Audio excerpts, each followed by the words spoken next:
Hello friends, welcome back to my channel.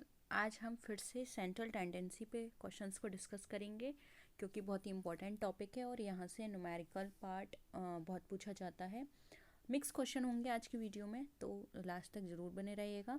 और अभी तक आपने चैनल को सब्सक्राइब नहीं किया है, चैनल पे आप नए हैं तो प्लीज़ चैनल को सब्सक्राइब कर लीजिए। साथ ही साथ बेल आइकन पे क्लिक भी ज़रूर कीजिए ताकि आने वाले वीडियो का नोटिफिकेशन आप तक पहुँच पाए। स्टार्ट करते हैं वीडियो को। देखिए, सबसे पहले हमारा क्वेश्चन है which of the following is not a part of measuring the central tendency. अब आपको बताना है इसमें से कौन सा सेंट्रल टेंडेंसी को मेजर करने का पार्ट नहीं है।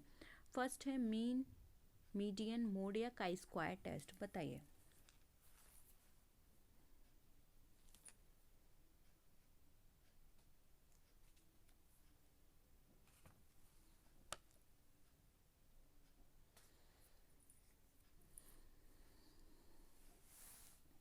क्या होगा?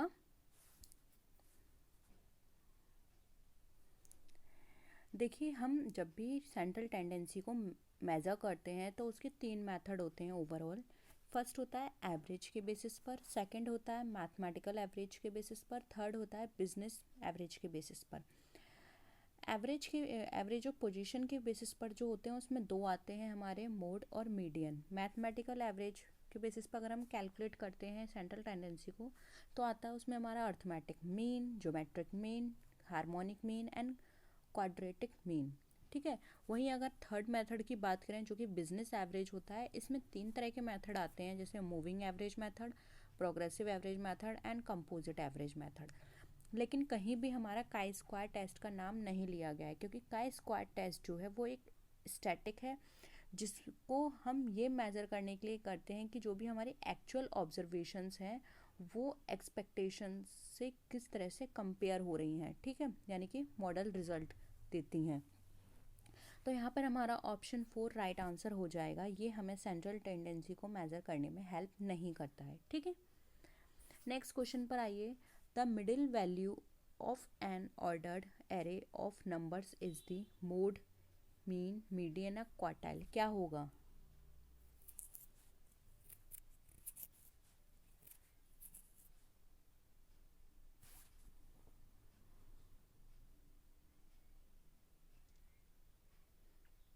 मिडिल वैल्यू क्या होगी ऑर्डर्ड एरे की? देखिए, मिडिल वैल्यू की बात करें अगर, या तो हम असेंडिंग ऑर्डर में उसको कैलकुलेट करें या हम डिसेंडिंग ऑर्डर में, किसी भी ऑर्डर में हम उसको अरेंज करें सीरीज को, तो मिडिल वैल्यू जो है वो एग्जैक्टली हमारी निकल कर आएगी मीडियन। ठीक है। तो हम ये बोल सकते हैं कि मिडिल मोस्ट या मोस्ट सेंटर वैल्यू हमारी जो होगी वो होगी हमारी मीडियन। इसलिए ऑप्शन 3 यहाँ पे हमारा राइट आंसर हो जाएगा। नेक्स्ट क्वेश्चन पर आइए। Which of the following averages can not be calculated with the help of graphic presentation? First है अर्थमेटिकल मीन, क्वार्टाइल्स, मीडियन या मोड।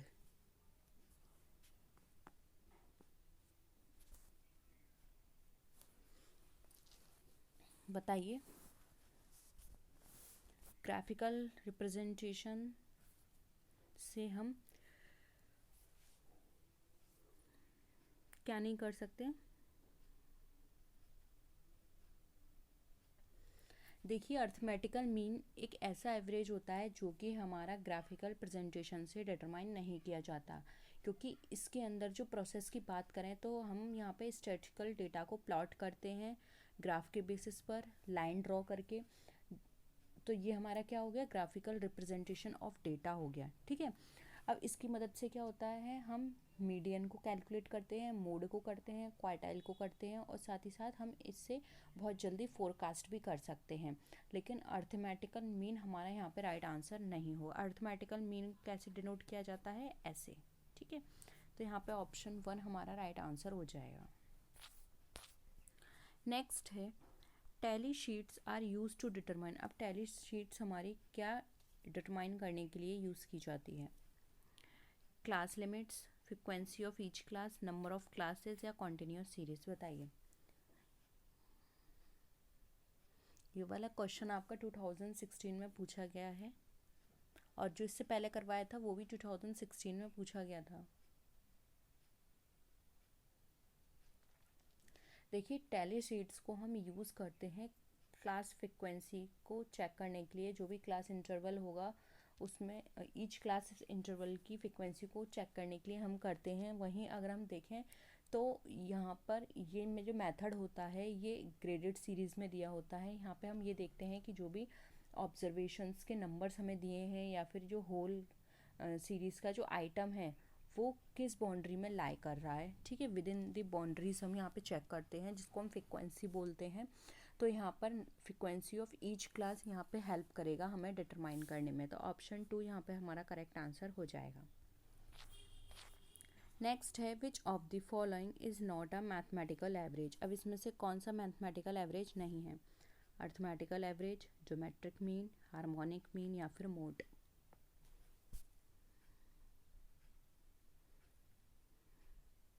अभी मैंने आपको बताया था 3 पार्ट्स में हमने कैलकुलेट करे थे। सेंट्रल टेंडेंसी हम 3 तरह से करते हैं, तो उसमें मैथमेटिकल एवरेज भी आया था। उसमें क्या क्या था? अर्थमेटिकल मीन था, ज्योमेट्रिक था, हार्मोनिक था और क्वाड्रेटिक था।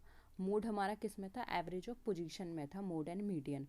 तो यहाँ पे हमारा डी आ जाएगा। मोड हमारा मैथमेटिकल एवरेज का पार्ट नहीं है। ठीक है, नेक्स्ट देखिए, if median equal to 54 and mean equal to 16 mode will be. हमें मीडियन दे रखा है, मीन दे रखा है, हमें मोड कैलकुलेट करना है। पहले आप ऐसा करिए, इस सीरीज को नोट कर लीजिए। मीडियन 54 है और मीन हमारा 16 है। फिर हम इसको कैलकुलेट करते हैं।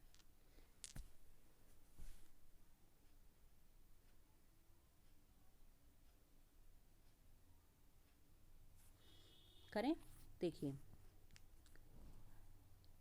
मीन को हम कैसे लिखते हैं? एम से। मीन हमारा कितना है? 54। और वो सॉरी मीडियन हमारा एम से लिखते हैं और वो 54 है। मीन हम ऐसे लिखते हैं और मीन हमें दे रखा है 16। मोड हम जेड से लिखते हैं, मोड हमें नहीं दे रखा है। हमें मोड निकालना है। तो फॉर्मूला मोड का क्या होता है? Z equal to 3 mean minus 3 median minus 2 mean.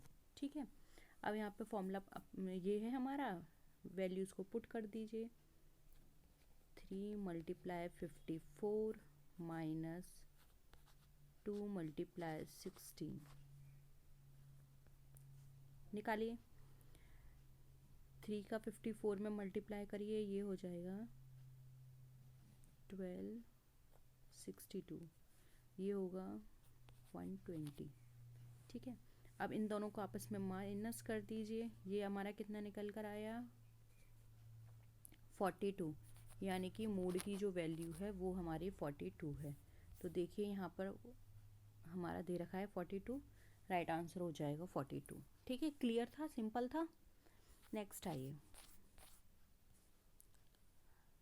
अब देखिए, if median is 31 and arithmetic average is 33 the value of mode will B. Again हमें मोड निकालना है, मोड उसी तरीके से।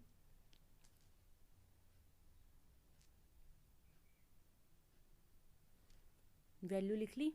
अब देखिए, मीडियन हमें दे रखा है 31, अर्थमेटिकल एवरेज दे रखा है हमारा 33, मोड हमें निकालना है तो हो जाएगा जेड 3 मीडियन माइनस 2 मीन। यही तो फॉर्मूला था। अब इसको मल्टीप्लाई कर दीजिए। जेड इक्वल टू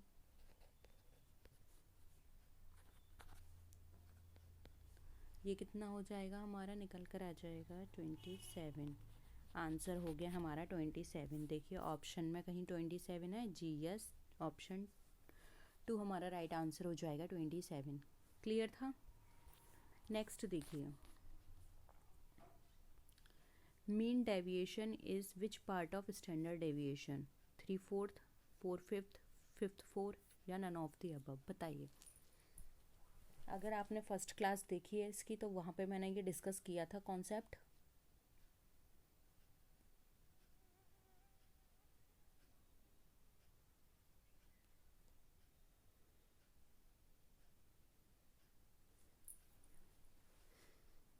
देखिए,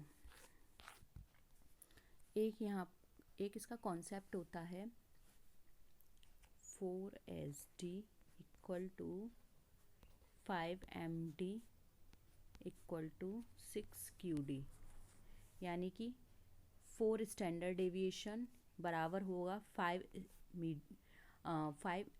मीन डेविएशन के, इक्वल होगा 6 क्वार्टाइल डेविएशन। ठीक है, तो यहाँ पर हम कैसे लिखेंगे, MD इक्वल टू 4/5 या फिर SD इक्वल टू 6/5 QD। ये हमारा इक्वल होगा, ये 5 है, ठीक है, ये 5 है, ये हमारा इक्वल निकल कर आएगा। तो हमारा क्या हो गया, MD पूछा था यहाँ पे, mean deviation is which part of standard deviation, तो मीन डेविएशन हमारा क्या होगा 4/5। ठीक है, तो यहाँ पर राइट आंसर हो जाएगा हमारा ऑप्शन नंबर 2 4/5। क्लियर है। नेक्स्ट देखिए,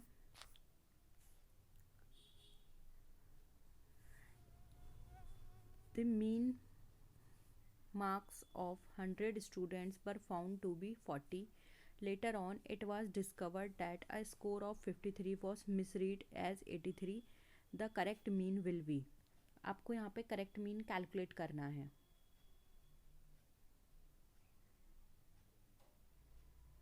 वैल्यू आप लिख लीजिए पहले, ये सारी मीन 100 दे रखा है 40 स्टूडेंट्स का, और यहाँ पे स्कोर जो 53 था उसको हमने मिसरीड किया था 83, और करेक्ट मीन आपको यहाँ पे निकालना है। तो देखिए,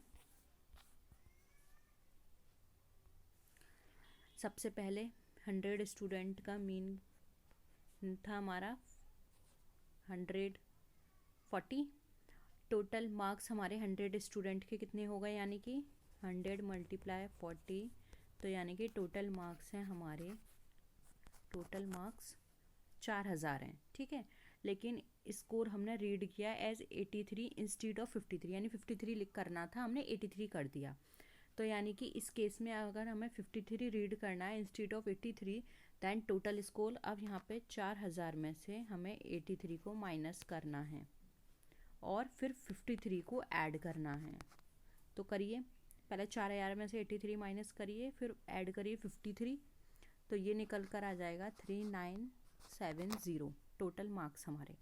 अब 100 स्टूडेंट हैं तो देखो सिंपल है, 3970 डिवाइडेड बाय 100, इसको 100 करेंगे तो हमारा निकल कर आ जाएगा 39.70। ठीक है, ये हमारा आंसर हो जाएगा। क्लियर है, 39.70। अब देखिए ये कहीं दे रखा है 39.70, यस, ऑप्शन 1 हमारा करेक्ट है। ठीक है, सिंपल था, क्लियर हुआ सबको। नेक्स्ट आइए,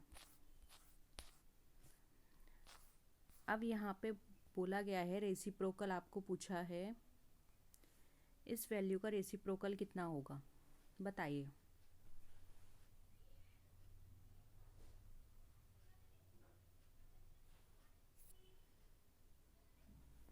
रेसिप्रोकल आपको पता है क्या होता है, देखिए रेसिप्रोकल ऑफ अ वैल्यू, ये एक ऐसा नंबर होता है जो कि अवेलेबल होता है by dividing that value by 1, यानी कि जो भी वैल्यू दी हुई है रेसिप्रोकल की वो 1 से डिवाइड की जाती है।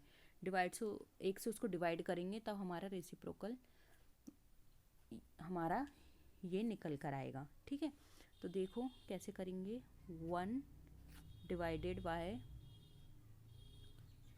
0.062, ठीक है, इक्वल टू कितना होगा, अब 1 से इसको डिवाइड करो, ये यहाँ से पॉइंट हटा दो तो ऊपर 0 बन जाएंगे, 1000। ठीक है, यानी कि 3 0 बन जाएंगे। अब इसको इससे डिवाइड करेंगे तो हमारा कितना निकल कर आएगा, 16.1290, ये निकल कर आएगा। और हम इसको अप्रॉक्स करेंगे 16.13, ऑप्शन 3 हमारा यहाँ पे राइट आंसर हो जाएगा। इस तरह से हम इजीली रेसिप्रोकल को फाइंड आउट कर सकते हैं। ठीक है, नेक्स्ट देखिए, अब हमें यहाँ पे अर्थमेटिकल मीन निकालना है। Arithmetical mean of 10 items is 50। If each item is increase by 5 the new arithmetical mean would be. यानी कि यहाँ पे दे रखा है 10 आइटम का अर्थमेटिकल मीन 50 है। अगर हम हर आइटम को इंक्रीज कर देंगे 5 से तो हमारा न्यू अर्थमेटिकल मीन क्या निकलेगा। ये वाला क्वेश्चन मैंने कल की क्लास में ही डिस्कस किया है।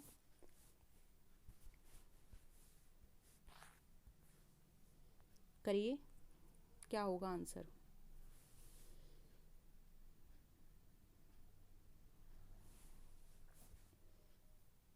दस आइटम का अर्थमेटिकल मीन हमारा निकल कर आया 15। ठीक है, अगर सबको हम 5 से मल्टीप्लाई कर देंगे, इंक्रीज़ कर देंगे 5 से, यानी कि 50 में हमने 5 ऐड कर दिया तो हमारा क्या हो गया 55। ठीक है, तो यहाँ पर अगर हम बात करें अर्थमेटिकल मीन में के रूल्स की, तो यहाँ पर ये कहा जाता है कि यदि कोई भी सेम नंबर ऐड किया जा रहा है सभी आइटम्स में, तो वहाँ पे जो न्यू अर्थमेटिकल इंक्रीज़ होगा वो उसी नंबर से इंक्रीज़ होगा जो कि उसमें ऐड किया गया है। और ये रूल सब्ट्रैक्शन में भी अप्लाई होता है और डिक्रीज़ में भी। यानी कि अगर ये दिया होता कि अर्थमेटिकल मीन 10 का 15 है और 5 वैल्यू सब में हम सब्ट्रैक्ट कर रहे हैं, तो यहाँ पर हम 50 में भी वो 5 वैल्यू को सब्ट्रैक्ट कर देते। और अगर ये दिया होता कि यहाँ पे 5 वैल्यू को ऐड किया जा रहा है तो अगेन उसमें भी ऐड हो जाती, जैसे यहाँ पे 55 बना है ऐड करके। ठीक है, तो यानी क्या होगा उसमें 5, जब सब में 5 सेम ही वैल्यू हो रही है, ये अलग तब होगा जब अलग अलग वैल्यू को ऐड किया जाएगा। यहाँ पे साफ लिखा है कि 5 वैल्यू ऐड की जा रही है सब में। ठीक है, तो 5 ही ऐड हो जाएगी, तो यहाँ पर राइट आंसर हो जाएगा 55। सिंपल था। नेक्स्ट देखिए, if a perpendicular on x-axis from the point of intersection of both less than and more than frequency curves is drawn, it gives the value of arithmetic mean, third quartile, mode या median।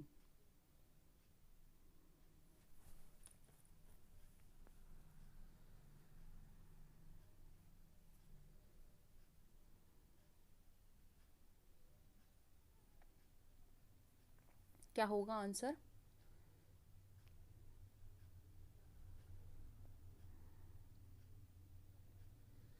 देखिए, याद रखिए, जब कभी भी question में less than या more than की बात की जाए, ठीक है, जब कभी भी हम लेस देन और मोर देन फ्रिक्वेंसी कर्व को परपेंडिकुलर करते हैं एक्स एक्सिस पे from the point of intersection, तो वहाँ पर जो वैल्यू हम को मिलती है वो वैल्यू हमारी मिलती है हमारी मीडियन। ठीक है, और देखिए इस तरह की चीज़ों को कैलकुलेट करने के लिए जो हम कर्व यूज़ करते हैं वो कर्व हमारा कहलाता है ऑगिव कर्व। ये भी याद रख लीजिए, हो सकता है आपसे एग्जाम में पूछ लिया जाए। ठीक है, यहाँ पर हम ऑगिव कर्व यूज़ करते हैं और सबसे पहले यहाँ पे क्यूमुलेटिव फ्रिक्वेंसी जो होती है उसको कैलकुलेट किया जाता है। ठीक है, तो यहाँ पे ऑप्शन 4 हमारा मीडियन राइट आंसर हो जाएगा।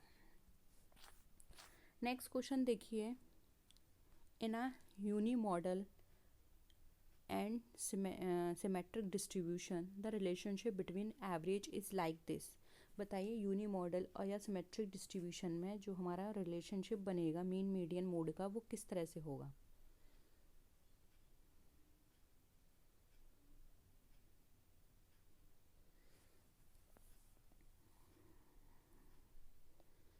आपको 4 इक्वेशंस दे रखी हैं, कौन सी इक्वेशन बनेगी या कैसा रिलेशनशिप आपस में तीनों का डेवलप होता है।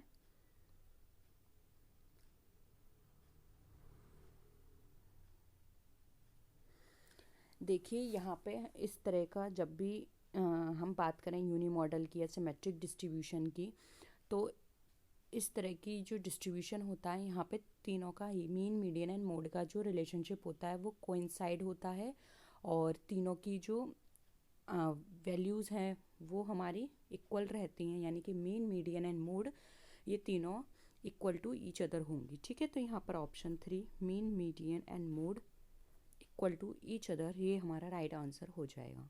क्लियर है। नेक्स्ट क्वेश्चन देखिए, a major of central tendency is.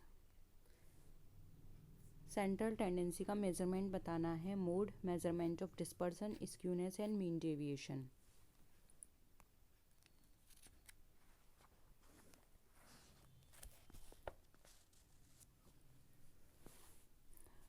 मुझे नहीं लगता अब आपको कोई दिक्कत होगी इस क्वेश्चन में, क्योंकि हमने सेंट्रल टेंडेंसी फर्स्ट क्वेश्चन में डिस्कस किया था, 3 मेथड और उसके जो सब मेथड थे वो हमने डिस्कस किए थे, जिसमें हमारा मोड सबसे पहले मेथड का सब मेथड था। राइट आंसर हो जाएगा मोड। मोड सेंट्रल टेंडेंसी को मेज़र करने में हेल्प करता है। अपार्ट फ्रॉम दिस, मीन और मीडियन ऑल्सो कैलकुलेट किए जाते हैं हमारे सेंट्रल टेंडेंसी को मेज़र करने के लिए। इसके साथ साथ हार्मोनिक मीन हमारा होता है, क्वाड्रेटिक मीन होता है हमारा, और हार्मोनिक मीन, ज्योमेट्रिक मीन, ये भी हमारे कैलकुलेट करने में हेल्प करते हैं सेंट्रल टेंडेंसी को। ठीक है, तो ऑप्शन 1 हमारा राइट आंसर हो जाएगा। नेक्स्ट क्वेश्चन देखिए, which measure of central tendency will be suitable for knowing the average size of readymade garments? Arithmetic mean, median, mode या ज्योमेट्रिक मीन? आंसर करिए।